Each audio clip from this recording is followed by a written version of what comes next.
Donc qu'est-ce que c'est l'APA? Donc l'activité physique adaptée, ce sont toutes les activités physiques et sportives qui vont être adaptées aux capacités de chaque personne. Ce qui est important, c'est de voir que l'APA prend la globalité de la personne, d'un point de vue psychologique, physiologique et social. Nos interventions au sein des EHPAD, donc très important, on prend tous ces domaines en considération, donc le psychologique, le physiologique et le social. C'est très important pour nous puisqu'on se rend bien compte qu'il y a beaucoup de besoins à ce niveau, justement où les personnes peuvent être désocialisées. Donc déjà le fait d'être dans un groupe va être très important pour eux.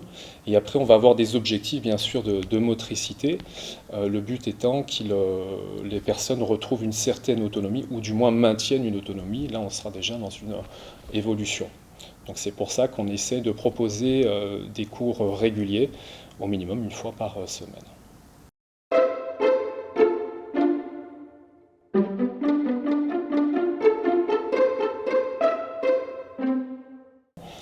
On intervient, on propose en fait une offre globale, différentes structures où nous intervenons, avec une formule adaptée, complète, sur mesure, clé en main. C'est-à-dire quand on intervient, on réalise un diagnostic avec les professionnels des établissements, souvent via un questionnaire en ligne qui nous permet de déterminer les différents groupes que nous pourrions avoir sur différentes thématiques. Donc ça c'est très important et ensuite on adapte nos interventions. Donc on peut intervenir pour des ateliers gym Alzheimer, gym sur chaise, gym prévention des chutes, etc. Le diagnostic est important et par exemple dans le questionnaire que l'on va envoyer à l'établissement, on va leur demander le nombre de gyres, on va demander les différentes problématiques qu'il va pouvoir avoir donc au niveau de la marche par exemple, la dénutrition, peut-être un comportement un petit peu un comportement social compliqué. C'est ça qui va nous permettre de déterminer les ateliers qu'on pourra mettre en place par la suite. Et ensuite, il y a une étape qui est aussi très importante, c'est la sensibilisation des professionnels. Puisque certains établissements ont encore l'image du prof APA qui joue à la baballe. Et nous, on veut vraiment démontrer l'importance et l'impact qui peut être très bénéfique pour ces professionnels. Voilà, donc c'est pour ça que généralement, on propose une réunion de sensibilisation avant la mise en place de notre atelier.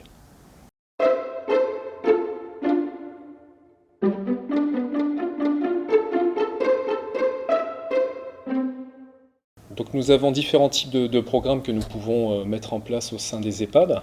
Donc gym Alzheimer, gym sur chaise, gym autour de la table, gym prévention des chutes et également des conférences pour par exemple montrer les bienfaits de l'activité physique adaptée. Donc c'est vrai qu'on a essayé de trouver quelque chose de très global qui touche en fait tout le monde, même les personnes les plus dépendantes. Donc c'est pour ça que, par exemple, l'atelier gym autour de la table, ce sera adressé pour des personnes qui n'auront plus la mobilité des membres inférieurs, mais qui pourront travailler le tronc ainsi que les membres supérieurs.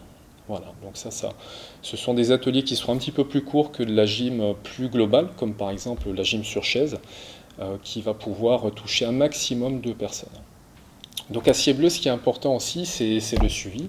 C'est pour ça que nous utilisions un logiciel interne, Humanucura, où nous allons relever différentes données à la fin de chaque séance, au niveau du bien-être, de l'autonomie, de l'implication et de la présence.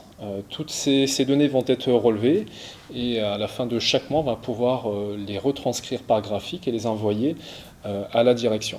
Et ça, c'est très important parce qu'avec les équipes de soins, on va pouvoir relever d'éventuels changements de la personne et voir ce qui se passe et de faire attention, justement. Et justement, cet outil-là est important aussi pour les établissements, pour les directeurs et directrices d'établissements, puisque souvent, ils peuvent relayer aux familles et voir l'impact, leur implication sur ces ateliers et de constater de leur évolution.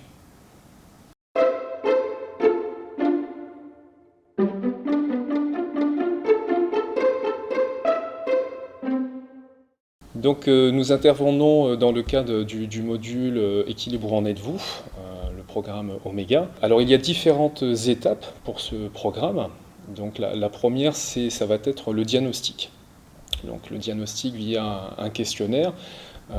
Il est important de comprendre que ce programme est adressé pour les personnes qui ont une certaine mobilité, dont la marche est encore possible.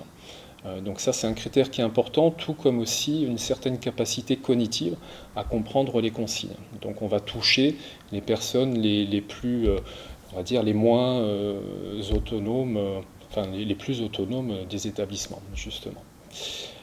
Donc ensuite, il y aura la formation de 2 salariés de l'EHPAD, donc qui vont être formés 2 jours, et ces personnes seront amenées par la suite, en même temps que nous, à animer un atelier stimulation. Voilà, donc ensuite on aura une réunion de sensibilisation pour tous les professionnels de l'établissement, pour bien qu'ils comprennent les enjeux du travail des préventions des chutes, et qu'ils intègrent bien aussi toutes les petites choses qu'ils peuvent faire au quotidien pour stimuler ces personnes-là. Donc voilà. Et ensuite, on va pouvoir commencer cet atelier. Donc il y aura l'atelier stimulation, qui sera animé par les 2 professionnels en interne des établissements. Et ensuite, l'atelier prévention des chutes, qui sera animé soit par Ciel Bleu, en tant que porteur de projet, ou bien éventuellement un APA qui serait au sein de l'établissement. Donc au niveau de la durée, on sera sur une fréquence hebdomadaire, une demi-heure pour les ateliers stimulation sur 10 séances, et 1 heure d'intervention en prévention des chutes sur 10 séances, mais avec initialement des tests initiaux que nous allons réaliser, et même chose pour la dernière, c'est-à-dire la 12e séance. Voilà, et ensuite on pourra faire le bilan de l'impact de cette action qui dure à peu près 3 mois de temps.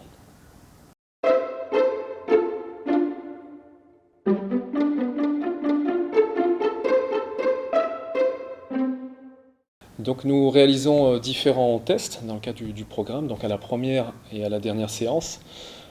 Pour ce faire, on a décidé de prendre des tests qui sont certifiés, qui sont reconnus scientifiquement.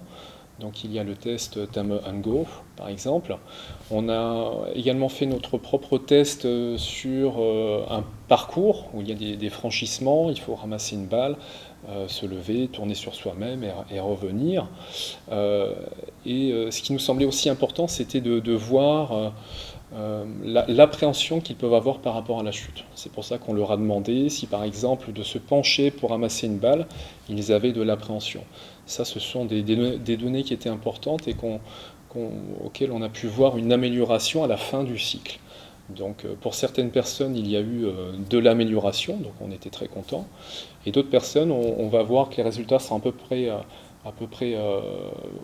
au même niveau, mais par contre, justement, il y a moins d'appréhension à la chute et à ramasser une balle. Voilà, donc il y a ça qui a été pris en compte, tout comme l'assiduité aussi. C'était important de voir qu'il y avait une présence régulière. Ça marquait vraiment l'adhésion à notre atelier aussi.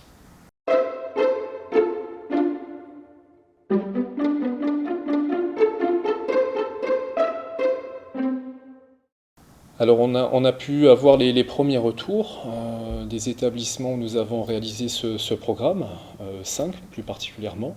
Donc les retours des professionnels sont très positifs, que ce soit au niveau de la sensibilisation ou même des personnes qui ont été formées pour ces 2 jours. On a vu vraiment une adhésion des établissements par rapport à cette thématique, où ils se rendent bien compte que c'est un mot très important, ces chutes, et ça occasionne vraiment beaucoup d'hospitalisations, voire de décès. Donc dans la mise en place, ça a été plutôt très très bien. Simplement faire attention. On prend 2 personnes formées pour animer les ateliers stimulation, mais on s'est bien rendu compte, justement dans cette période en plus Covid, que par moments c'est compliqué. Qu'elles soient présentes et elles sont amenées à s'occuper d'autres résidents. Donc il faut faire attention à cette assiduité-là. Voilà, mais les retours sont très positifs et tous les établissements dans lesquels nous sommes intervenus souhaitent poursuivre, du moins les ateliers stimulation et également les ateliers prévention des chutes par leurs professionnels APA qui sont au sein de leur structure. Voilà, et à l'issue de notre atelier qui a duré 3 mois, ils ont bien vu l'amélioration quelques améliorations, même si 3 mois c'est infime, des comportements aussi des professionnels. Et ça les a vraiment incités à continuer à poursuivre ce travail, de mobiliser les personnes, de les aider à ce qu'elles soient le plus longtemps mobiles. Elles ont bien vu l'amélioration aussi dans leur quotidien, des transferts qui sont plus faciles à faire. Par exemple, ils ont plus d'autonomie pour se déplacer d'un point A à un point B, plus de facilité pour se laver. Donc voilà, ils ont vu que ces ateliers, c'était vraiment profitable aussi pour tout le monde, les résidents et les professionnels.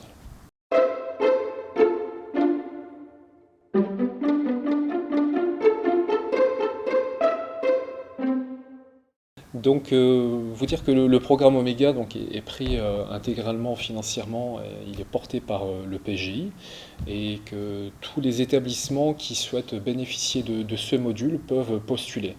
Après, le fonctionnement est très simple.